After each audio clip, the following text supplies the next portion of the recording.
Bonjour, moi c'est Mamadou Alouba, je fais la termination sociale à Hamdallah secondaire. C'est avec un regard amer que j'ai constaté que nombreux sont des élèves aujourd'hui qui entendent parler du réchauffement climatique mais qui ne connaissent pas en réalité qu'est-ce que c'est. Moi je suis loin d'être expert dans le domaine, mais je vais vous proposer cette vidéo au cours de laquelle je vais vous définir c'est quoi le réchauffement climatique. Ensuite, je vais vous donner les véritables raisons de ce phénomène. En plus, on va dégager quelques conséquences. Et enfin, on va essayer d'apporter quelques solutions pour limiter ou minimiser ce phénomène.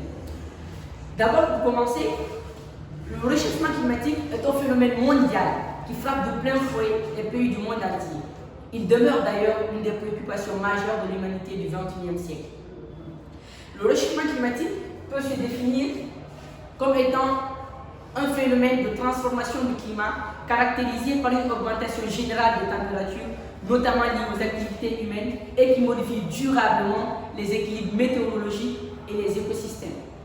Au niveau de la définition scientifique, de façon plus précise, on peut retenir que le réchauffement climatique est un phénomène d'augmentation des températures liées aux activités industrielles, notamment à l'effet de serre, qui est d'origine anthropique, c'est-à-dire humaine. Donc, quelles sont les véritables causes de ce phénomène? Nous avons d'abord la pression démographique. En 1850, il y avait sur la planète 1 milliard d'êtres humains. Aujourd'hui, il y en a 8 milliards. Et on en prévoit près de 10 milliards pour l'an 2050. Et vous n'êtes pas sans savoir que l'homme pour vivre a besoin de consommer.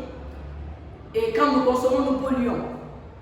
Et plus nous sommes nombreux, plus nous consommons et plus nous polluons. Donc, plus aussi, notre planète surchauffe. La deuxième raison, nous avons l'agriculture. Vous savez, en général, pour pratiquer l'agriculture industrielle, nous avons besoin de vastes surfaces cultivables. Le plus souvent, pour obtenir ces surfaces, nous abattons, nous détruisons nos forêts, qui à son tour libèrent le CO2 qu'ils contiennent. Mais ce n'est pas le plus grave. Le plus grave se trouve au niveau de nos aliments, de la nourriture que nous consommons. Avant que cette nourriture ou ces aliments parviennent ou atterrissent dans nos assiettes ou dans nos bols, ils ont d'abord besoin d'être produits, stockés, transformés, transportés et préparés. Et chacune de ces étapes est une source d'émission du gaz à effet de serre. La troisième raison, nous avons la déforestation. En effet, nos forêts sont des véritables réservoirs de carbone. Ils absorbent et stockent le CO2 et puis ils rejettent l'oxygène à travers la photosynthèse, processus sans lequel la vie sur Terre serait impossible. Mais en détruisant nos forêts, en abattant nos forêts, nous réduisons la capacité de l'écosystème mondial à absorber du CO2. Moins d'arbres, c'est moins de CO2 absorbé, donc plus d'effet de serre. Et on va venir au niveau des conséquences. De ces causes résultent des conséquences néfastes, dont entre autres la fonte des glaciers. En 2013, nous avons constaté que le Kilimandjaro avait perdu 80% de ses glaciers. Et la fonte des glaciers entraîne l'augmentation du niveau des mers, qui en son tour crée l'inondation. Et aujourd'hui, la plupart de nos villes sont menacées. La deuxième conséquence, nous avons la désoxygénation de l'océan. L'océan, dont les océans de la capacité d'autoréguration est gigantesque, mais tout de même limitée, aujourd'hui sont devenus la poubelle de l'humanité. Nous déversons des milliers et des milliers de tonnes de déchets et ceci entraîne la disparition de certaines espèces animales, comme par exemple la barrière corallière et assez d'espèces aussi.